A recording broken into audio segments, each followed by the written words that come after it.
Olá, tudo bem? Então, hoje eu vim aqui falar sobre a fraude que está acontecendo no Brasil. A fraude é muito grave e não é a primeira vez, infelizmente, mas a gente precisa falar sobre isso.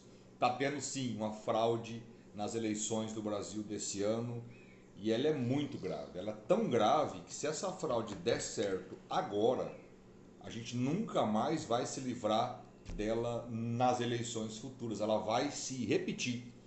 Porque se passa batido agora, imagina, todo mundo vai usar essa fraude. E aí você que talvez hoje esteja feliz, um dia vai se arrepender, porque ela vai ser usada contra você, né? Mas enfim, de que fraude estou falando? Fraude nas urnas? Lógico que não, né? Nas urnas não tem fraude coisa nenhuma. A primeira fraude recente que aconteceu nas eleições é a PEC dos precatórios, lá em dezembro do ano passado.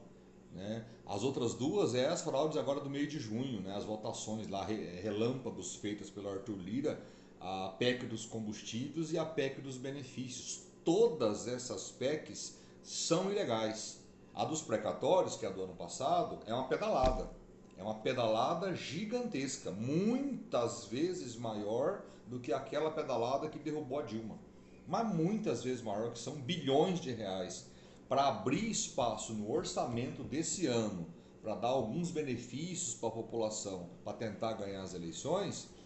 O ano passado, o governo federal optou por não pagar dívidas que ele tinha se comprometido a pagar, que são os famosos precatórios. Não disse é pedalado, o governo pedalou. Só que, como passou com autorização no Congresso, e com esse Congresso aí que se entregou por orçamento secreto, se vendeu por orçamento secreto, né, em troca de dinheiros lá do orçamento, sem controle nenhum, esse Congresso jamais vai levar isso até transformar isso num crime de responsabilidade e julgar o presidente por pedalada.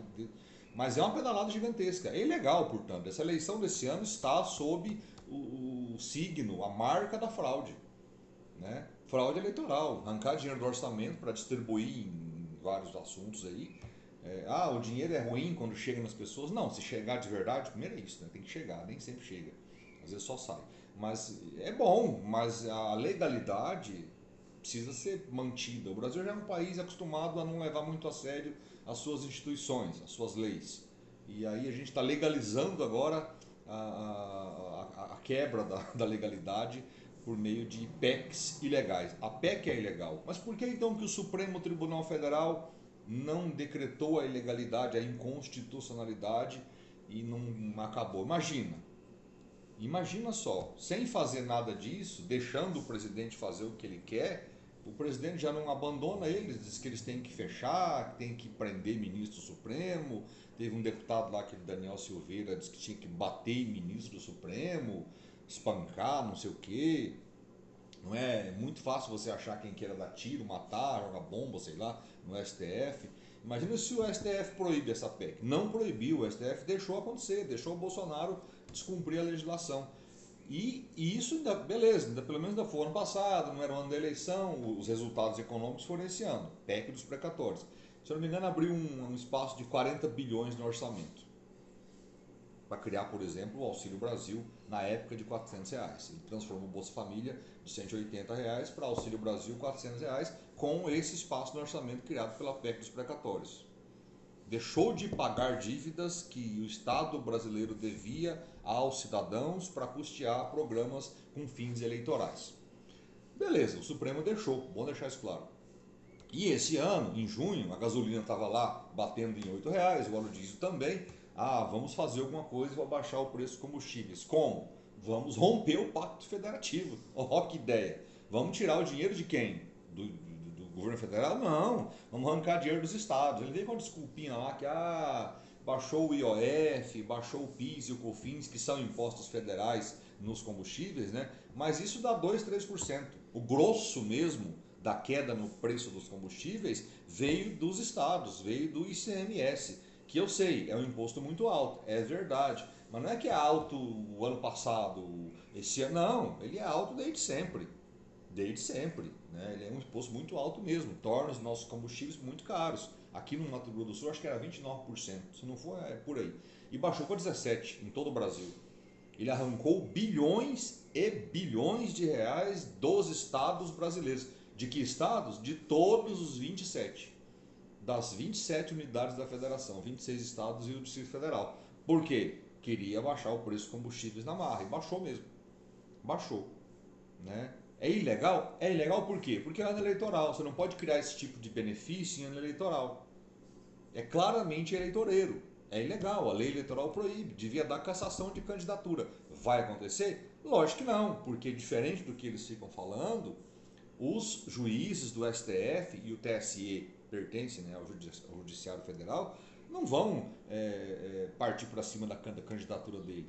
A PEC é ilegal, deveria cair também, mas o Supremo não vai fazer nada, vai deixar passar. Porque imagina o tumulto que eles iam fazer, né? Até porque é uma questão que o povo está feliz, né? Quem é que não está feliz com a redução do preço do combustível? Está todo mundo feliz. Imagina o Supremo falar, não, não, não, isso é inconstitucional. Ou o TSE falar, isso aí vai caçar a candidatura do sujeito. Mas é ilegal, não deixa de ser legal por isso. É ilegal. Fere a lei eleitoral e, pior ainda, fere o Pacto Federativo, que é o governo federal interferindo na tributação dos estados. Os estados têm autonomia para definir seus impostos, seus tributos. Tem aí alguns limites na lei? Tem, mas nesse caso aí, essa atribuição, o ICMS dos combustíveis, é uma atribuição dos estados. Está na Constituição. Portanto, essa PEC dos combustíveis fere de morte o Pacto Federativo. Né? A PEC dos precatórios fere a lei de improbidade administrativa, porque afinal de contas é uma pedalada gigantesca. Essa PEC dos combustíveis fere o Pacto Federativo e fere a lei eleitoral. E a outra PEC, aquela dos benefícios, né, que é distribuir dinheiros aí para várias categorias, e dá para citar aqui 3 casos bem emblemáticos. O auxílio caminhoneiro, né? Ninguém discute que os caminhoneiros merecem auxílio, mas eu acho que todo mundo merece. Lixeiro, enfermeiro, pedreiro, carpinteiro, barbeiro, enfim, tesoureiro, né? Cabeleireiro, todo mundo, professor, opa, olha nós aqui. Professor, todo mundo merece um auxílio, mas os caminhoneiros ganharam o auxílio deles. Ok. O auxílio taxista, não sei porque também não deu para os uberistas, para os entregadores de moto aí, e, enfim, né? Não sei por que especificamente o taxista, mas tudo bem. Auxílio taxista, né? Acho que é R$ 1.000, sei lá quanto é que é, mas é a criação dos auxílios. E o maior de todos eles, né, não em valor, mas em tamanho, porque é muita gente, que é o aumento de R$ 400 do Auxílio Brasil, que foi criado pela PEC dos precatórios lá atrás, R$ 400 agora para R$ 600. Né? E essa invenção bizarra de permitir empréstimo consignado em Auxílio Brasil. E até hoje, até agora, não entendi bem qual é a lógica desse negócio aí. Né? Porque o Auxílio Brasil, até onde sabemos, ele é temporário, não é uma coisa... Mas enfim, também que se exploda. Se os bancos quiserem emprestar, quem sou eu para defender banco? Mas é isso. Esses benefícios seria tudo muito bom, tudo muito bem, tudo muito legal, se isso tivesse sido feito lá atrás. Né? Lá atrás quando? 2019, 2020, 2021, porque aí não tinha nada a ver com a eleição, era a preocupação legítima do governo com a dificuldade econômica das pessoas. Né? Eu acho que se tiver que criar auxílio tem que criar para todo mundo, e se não der para ser para todo mundo tem que ser para os mais pobres. Então esse papo de caminhoneiro e taxista, eu não acho que eles estão entre os mais pobres da sociedade, tem muito mais categorias iguais ou mais pobres do que eles, mas tudo bem. Quer criar? Beleza. Mas isso jamais poderia ser em época de eleição. Isso é crime eleitoral. Essa PEC é ilegal também. Deveria dar cassação de mandato, deveria dar cassação de candidatura. Né? Ilegalidades enormes aí. O Supremo vai fazer isso? Lógico que não, porque diferente do que esse povo fica falando, o Supremo ajudou esse governo. Pouca gente fala isso, mas o Supremo Tribunal Federal foi do Gilmar Mendes, um ministro do Supremo Tribunal Federal, a ideia de criar o auxílio emergencial lá atrás, em 2020, na pandemia. Foi do Supremo a ideia de se criar um orçamento de guerra, separar os orçamentos, né, da União em 2020, para que o governo não furasse o teto. Que o Paulo Guedes dizia, não dá para ajudar as pessoas porque eu vou furar o teto de gastos.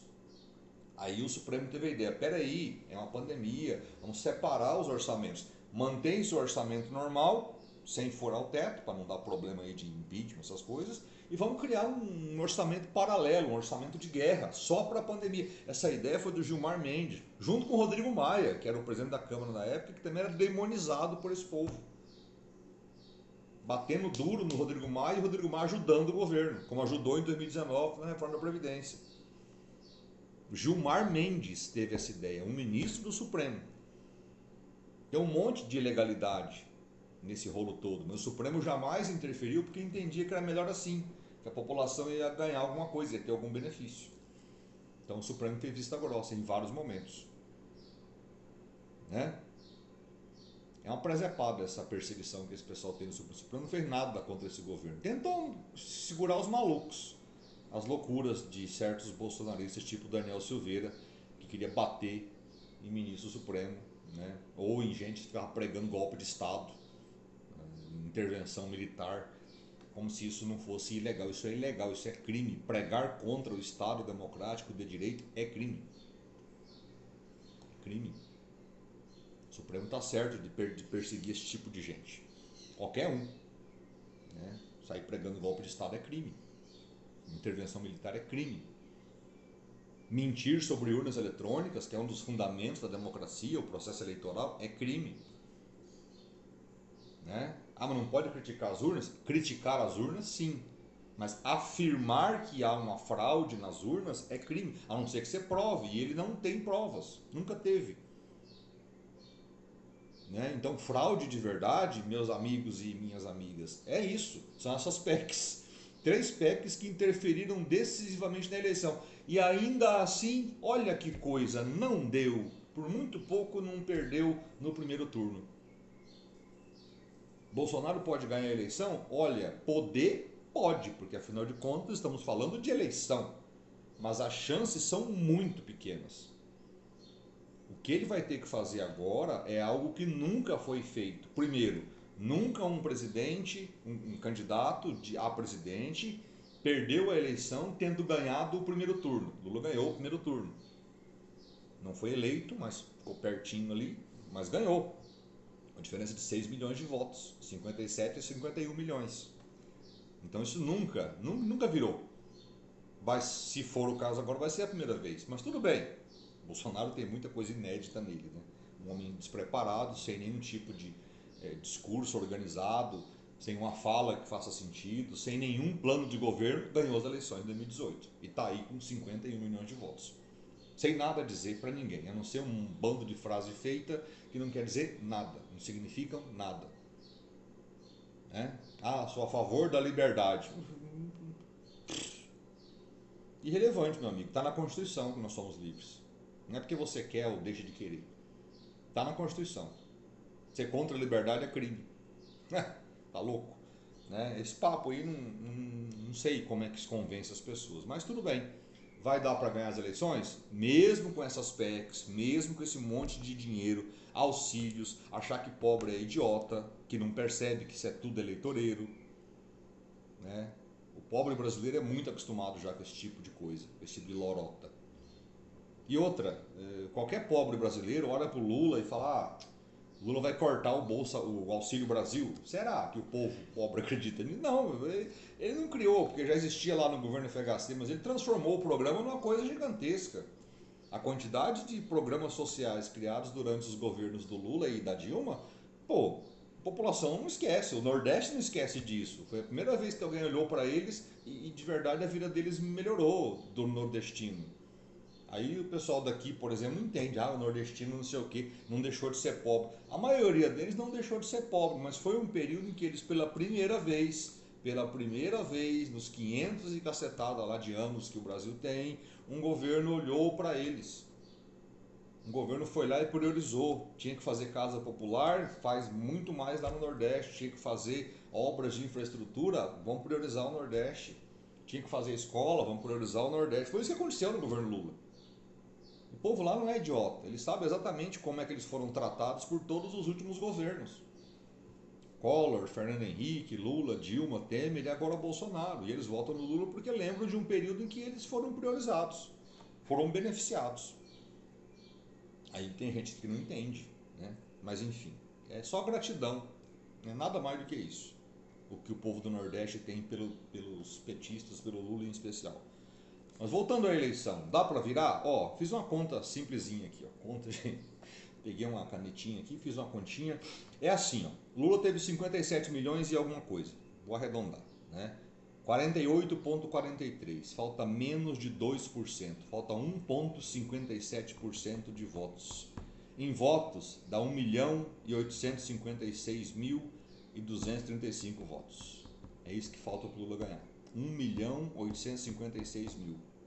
O Bolsonaro teve 43,2% dos votos, 51 milhões e alguma coisa. Sabe quanto que falta para ele ganhar? 8.039.166 votos. Ou seja, Lula precisa de 1.856.000. Vamos pôr 2 milhões para ficar mais fácil fazer a conta. Lula precisa de 2 milhões de votos. Bolsonaro precisa de 8 milhões. Né? Lula precisa de 2 milhões, Bolsonaro precisa de 8 milhões. Sabe quantos votos tem em jogo? Tipo assim, vamos imaginar, nenhum eleitor do Lula vai deixar de votar nele. Então ele vai ter os mesmos votos a princípio. Nenhum eleitor de Bolsonaro vai deixar de votar nele, ele vai ter os mesmos votos que ele teve no primeiro turno. Desse jeito, quando você soma os votos de Ciro Gomes, Simone Tebet, Padre Kelvin, aquele padre, o homem lá da festa junina, quando você soma aqueles votos ali daquele povo todo, Felipe Dávila, aquele homem parecia que estava morto, ele tinha umas olheiras fundas, assim, parecia um vampiro. Dávila, quem que era o outro? Não sei, os outros candidatos lá, tem uns que nem apareciam na propaganda. Soma tudo aquele povo, dá mais ou menos 10 milhões de votos. É isso que tem. É isso que tem para acrescentar no segundo turno. 10 milhões de votos. Desses 10 milhões, se o Lula tiver 2 milhões, ele ganha. Se o Bolsonaro tiver 8 milhões, ele ganha. Então, 8 mais 2 dá 10, mas aí vai ser ali na diferença pequenininha. Mas o Bolsonaro tem que tirar 80% desses 10 milhões que estão faltando. Ele tem que pegar 8 milhões de 10. O Lula só precisa de 2 milhões de 10 milhões. O Lula precisa de 20% dos votos dos outros candidatos. E eu acho, sinceramente, que pelo menos a metade dos votos do Ciro Gomes, dos 4 milhões quase que ele teve, vão para o Lula. Já é suficiente. O Lula precisa da metade dos votos do Ciro para ganhar as eleições. E ele vai pegar um pouco dos votos da Simone. A Simone Tebet, o MDB liberou os diretórios, os políticos, para votar em quem quiser, pedir apoio e voto para quem quiser. Mas a Simone Tebet, pessoalmente, é provável que ela declare hoje o voto no Lula. Eu sei até por que ela fará esse tipo de coisa. Acho que vai fazer, né? Espero que faça, estou falando aqui agora. Mas ela deve fazer isso em relação à democracia. O Lula tem compromisso com a democracia. O Bolsonaro tem compromisso em acabar com a democracia brasileira. Prepare-se para isso. Se Bolsonaro ganhar a eleição, a gente vai seguir o caminho que já foi seguido lá na Venezuela pelo Hugo Chávez. Mas como é de esquerda, vou dar outro exemplo, de direita. Que o exemplo, o sentido é o mesmo. Acabar com a democracia. Pelo Viktor Orbán, na Hungria. O Brasil vai seguir o caminho de transformar a democracia brasileira num outro tipo de governo, que não é mais democracia. Ou da Rússia. O Bolsonaro vai mudar as leis para dar mais poderes a ele e inviabilizar as oposições. Vai se tornar perpétuo no poder. Vai se manter no poder por muito mais tempo. Pode se preparar para isso. Vai acabar a democracia brasileira aos poucos, não vai ser golpe, não será golpe de Estado, vai ser bem lentamente, com votações no Congresso. E ele elegeu bastante gente doida aí agora nesse primeiro turno, que vai ajudar nele em qualquer coisa que ele quiser. Aprovar leis aí para mudar a democracia e acabar com ela de verdade. Mas voltando, Lula é um democrata. Você pode ter críticas a ele, teve a questão da corrupção, a Simone Tebet sempre disse isso, mas no que diz respeito à democracia, ele é um democrata. Ele defende o cumprimento das regras do jogo que estão aí. Foi preso, foi para a cadeia, não fugiu, cumpriu a pena, recorreu na justiça e voltou, de acordo com a lei. Mas não, a lei está só cumprindo a lei. Por isso que a Simone vai acabar declarando o voto nele. mesmo com todas as divergências. Segundo turno é para isso, né? Você precisa escolher um lado menos pior. Mas voltando, se o Lula tiver metade dos votos da Simone, já ganhou. Se ele pegar metade dos votos da Simone, metade dos votos do Ciro, ganha com sobra, né? Então o Bolsonaro tem que pegar mais da metade dos votos de todo mundo que sobrou aí para ganhar. Bem mais da metade, 80% do que sobrou, dos 10 milhões de votos que estão perdidos aí voando. Há uma outra solução para o Bolsonaro ganhar, que seria os que não foram votar, os ausentes. Aí sim, aí é um outro cenário, né? Se os que não foram votar forem votar agora, um pouco mais, talvez ele tenha uma chance. Mas se for contar só com esses aqui mesmo, foram 118 milhões de eleitores que compareceram às urnas, se contar só com esses aí, você tem só 10 milhões de votos para disputar. E os votos da Simone e do Ciro, se fossem votos bolsonaristas, já teriam ido. Porque o eleitor bolsonarista ele é muito fiel. Um bolsonarista hoje em dia ele é muito fiel, ele não vota em ninguém a não ser no Bolsonaro, né? Então acho que esses eleitores da Simone que votaram nela já não são bolsonaristas. A maioria deles vai acabar indo para a oposição ao Bolsonaro, no caso o Lula. O cara vai tapar o olho e falar, não queria, mas vai nesse aqui mesmo. Vai acontecer o mesmo com o eleitor do Ciro Gomes, né? Se ele quisesse votar em Bolsonaro, já tinha votado. Não tinha por que esperar. Até porque havia o medo de o Lula ganhar no primeiro turno. Então, né, o voto útil já meio que aconteceu para Bolsonaro e Lula, então esse voto aí é voto de oposição. A chance do Lula ganhar é gigantesca e do Bolsonaro perder é gigantesca. Ele vai perder as eleições, a não ser que algo de muito estranho aconteça. O que eu acho que pode acontecer de estranho é os eleitores, as abstenções, os que não foram votar, se alguns milhões, não pode ser 2, 3, tem que ser uns 2, 3 milhões, forem votar e votarem principalmente nele. Aí ele pode ganhar, o que eu acho muito difícil. Mas ó, fraude na urna é mentira. Ah, eu fui mesário, né? Eu fui mesário, fui presidente de sessão, cuidei de uma urna.